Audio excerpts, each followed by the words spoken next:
This was originally African Methodist Church, and they built a new church on 8th Town Avenue and rented this to Azusa Mission, and eventually Azusa bought it.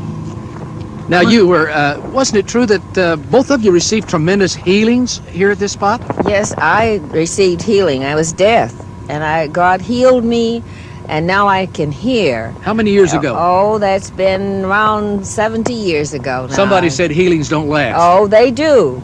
And sometimes I think I hear too much, but thank God for hearing. You mean you really were deaf? Deaf, yes. I couldn't go to school. You could not go to school? No. And what about you? Well, I had what we called TB in those days, and tuberculosis, and it was a terrible experience. And I heard that there was a place uptown called Azusa Mission where they prayed for people and they got well, and I asked my mother to bring me, and she eventually brought me, and through the laying on of hands and the prayer, God delivered me from that TB. And I know I'm delivered because of, not only because of the way I feel, but I have been examined by lung specialists in World War I, and they said, nothing the matter with you, boy, get out of here. Would you tell me how old you are? I'm 79 years old. Are you really? November the 23rd, 1974. Hey, this is quite an exciting day to be alive, isn't it? Wonderful. Dr. Stein, what would you say this place looked like when the Holy Spirit began to fall?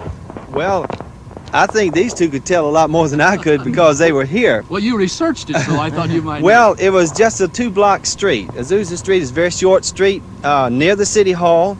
It was in the downtown area. And Elder William J. Seymour had come from Texas to hold a revival here in a Nazarene church. But he preached a new experience, the baptism with the Holy Spirit, accompanied by speaking with other tongues. And a revival broke out in the Asbury home on Bonnie Bray Street.